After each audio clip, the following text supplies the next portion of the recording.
Students, एडुविला point channel में आपका स्वागत है। हमारे चैनल पर कुछ दिनों से आपकी वर्कशीट डालने में अनियमितता हो गई थी, जिसकी वजह शादियों का सीज़न और घर और रिलेशन में शादी का होना था, जिसमें हम लोग कुछ व्यस्त हो गए थे। लेकिन अब से आपकी सारी वर्कशीट टाइम पर डाली जाएंगी और आपको प्राप्त होंगी, इसलिए आप हमारे चैनल के साथ बने रहिए। तो चलिए शुरू करते हैं। आज की वर्कशीट है वर्कशीट नंबर 21 क्लास 8 की साइंस की वर्कशीट है, विज्ञान की। और आज की वर्कशीट में हम लोग प्रकाश चैप्टर को डिस्कस करेंगे, प्रकाश के बारे में जानेंगे। इससे पहले भी हम लोगों ने प्रकाश के परावर्तन के नियम को जाना है पीछे के वर्कशीट में, और हमने जाना है कि प्रकाश जब परावर्तित होती है तो उसमें क्या क्या होता है, आपतन कोण, परावर्तन कोण और एक अविलंब होता है। उसके बाद आपतित किरण, परावर्तित किरण और उस पर डाला गया एक अभिलंब, तीनों एक ही बिंदु पर होते हैं। इस तरह से हमने परावर्तन का नियम जाना। इसमें यह भी जाना था कि आपतन कोण परावर्तन कोण के बराबर होता है। आज हम परावर्तन की प्रकार के बारे में जानेंगे, तो चलिए शुरू करते हैं। पिंकी की माँ बाजार से एक नई स्टील की प्लेट लेकर आई। पिंकी ने देखा कि नई प्लेट में उसका चेहरा साफ दिख रहा था। वह तुरंत रसोई में गई और पुरानी थाली में चेहरा देखने लगी। नई प्लेट में तो चेहरा स्पष्ट रूप से दिखाई दे रहा था, लेकिन पुरानी प्लेट में यह धुंधला था। अगले दिन स्कूल में उसने अपने शिक्षक से पूछा कि उसका चेहरा पुरानी प्लेट में धुंधला क्यों दिखाई दे रहा है। शिक्षक ने कहा, चलो इसे विभिन्न सतहों के साथ करके देखते हैं। विभिन्न सतहों में परावर्तन को देखते हैं। आइए परावर्तन के प्रकार जानने के लिए एक गतिविधि करें। ऊपर दी गई तालिका में सतहों में अपनी छवि का निरीक्षण कर तालिका को पूरा करें। तो यह एक गतिविधि है और इस गतिविधि में आप इस तालिका को पूरा करेंगे। और तालिका ये है कि इसमें इस क्रम में क्रम संख्या दिया हुआ है और ये सतह है, सरफेस है, जिस सतह से आपके प्रतिबिंब साफ दिखते हैं या धुंधला दिखते हैं या नहीं दिखते हैं। इन बातों को हमें जानना है। तो सबसे पहले आप ये जान लीजिए कि स्टील के प्लेट में, नई स्टील के प्लेट में हमारे प्रतिबिंब क्या दिखते हैं, साफ दिखते हैं। तो आप साफ लिखेंगे। और उसके बाद लकड़ी की टेबल, तो लकड़ी की टेबल में जो दूसरे नंबर पर है, इसमें तो प्रतिबिंब नहीं दिखता है, तो इसमें आप बिल्कुल नहीं लिखेंगे, नहीं। और उसके बाद है दर्पण। दर्पण में प्रतिबिंब साफ दिखते हैं, तो आप इसमें साफ लिख देंगे। फिर पानी से भरी बाल्टी, तो पानी से भरी बाल्टी में प्रतिबिंब धुंधला दिखता है, बहुत साफ प्रतिबिंब नहीं दिखता है, धुंधला लिखेंगे। और दीवार में प्रतिबिंब बिल्कुल नहीं दिखता है, इसलिए आप इसमें नहीं लिखेंगे। और चिकनी टाइल्स में भी प्रतिबिंब धुंधला दिखता है,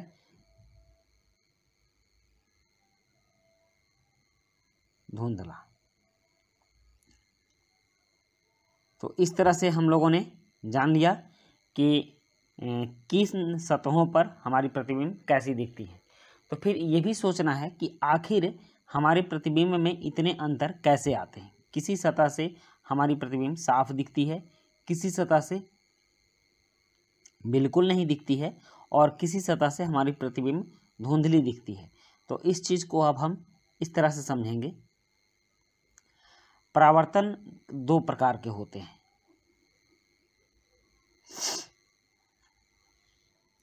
एक होता है नियमित परावर्तन, जब सभी समांतर किरणें किसी चिकनी सतह से परावर्तित होने के पश्चात समानांतर होती हैं, तो ऐसे परावर्तन को नियमित परावर्तन कहते हैं। नई स्टील की प्लेट में नियमित परावर्तन होता है, जिससे चेहरा स्पष्ट दिखाई देता है। आप यहाँ देखिए, यहाँ जो उदाहरण दिया गया है कि यहाँ आपतित समांतर किरणें हैं। समांतर किरणें मतलब एक समान अंतर पर है और एक दूसरे में नहीं सट रही हैं, और इनकी जो दूरी है ये समान है। जो जितनी दूरी यहाँ पर एक दूसरे किरण के बीच है, उतनी यहाँ भी है। और परावर्तित होने के बाद भी इनमें वो समानांतर का जो गुण है वो बना हुआ है। ये किरणें एक दूसरे में सट नहीं रही हैं और एक दूसरे के समानांतर ही जा रही हैं, मतलब जिस तरह से आ रही हैं उसी तरह से बिल्कुल ये परावर्तित भी हो रही हैं। यही कारण है कि नई स्टील की प्लेट में चेहरा साफ दिखता है या फिर दर्पण में चेहरा साफ दिखता है, क्योंकि वो बहुत ही चिकनी सतह होती है और आपतित समानांतर किरणों की दिशा को बदलती नहीं है। जिस दिशा से किरणें आती हैं उसी दिशा में वो उसी तरह से वो चली जाती हैं, उनकी दिशा परिवर्तन नहीं होती है या फिर वो टेढ़ी मेढ़ी नहीं होती हैं। सीधी बात आप इतनी समझ लें। तो जिस परावर्तन में आपतित समांतर किरणें, जो ये आपतित किरणें हैं, परावर्तन के बाद समानांतर ही रहती हैं तो वह नियमित परावर्तन कहलाता है। उसमें चेहरा साफ दिखेगा और बिल्कुल स्पष्ट आएगा।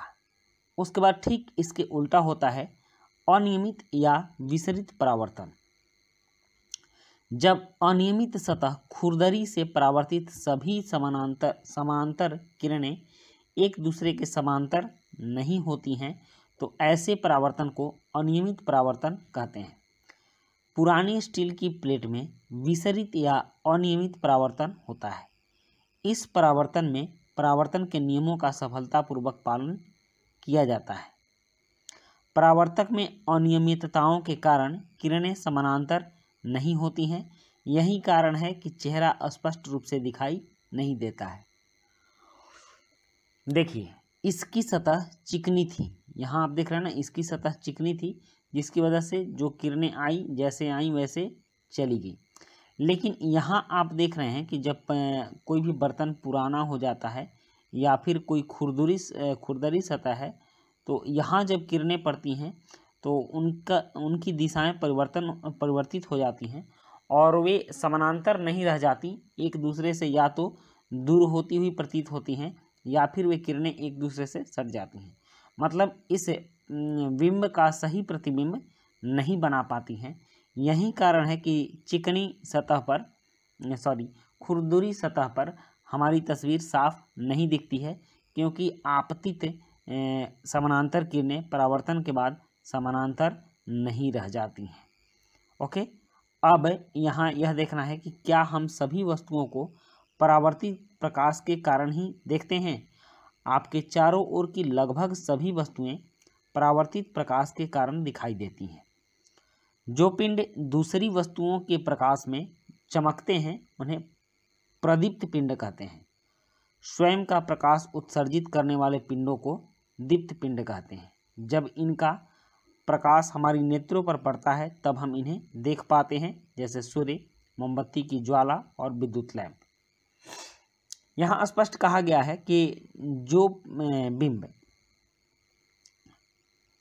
जो वस्तु, जो पिंड को ही वस्तु कहते हैं, दूसरी वस्तुओं के प्रकाश से चमकते हैं। जैसे चांद किसके प्रकाश से चमकता है, तो सूर्य के प्रकाश से चमकता है, तो चांद क्या हुआ, दीप्त पिंड नहीं हुआ। लेकिन सूर्य स्वयं के प्रकाश से चमकता है, इसलिए सूर्य दीप्त पिंड हुआ। तो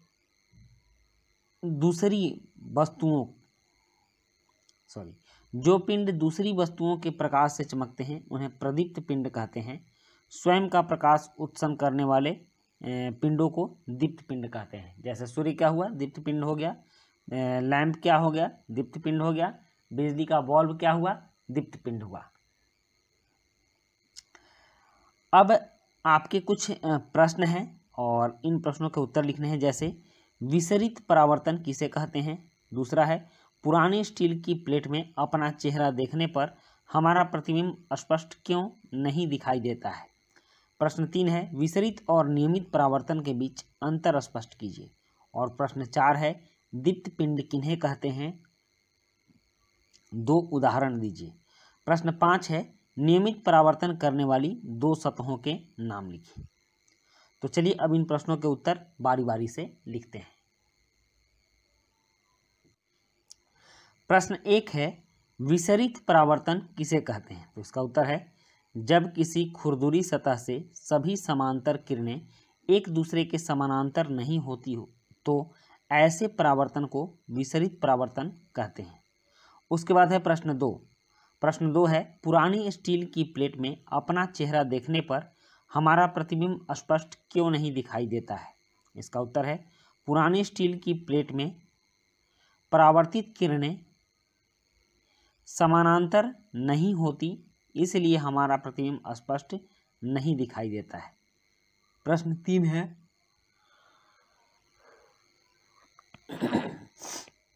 विसरित और नियमित परावर्तन के बीच अंतर स्पष्ट कीजिए। तो उत्तर है, विसरित परावर्तन में परावर्तित किरण एक दूसरे के समानांतर नहीं होती हैं, इसलिए प्रतिबिंब धुंधला बनता है, जबकि नियमित परावर्तन में परावर्तित किरणें एक दूसरे के समानांतर होती हैं, इसलिए प्रतिबिंब साफ बनता है।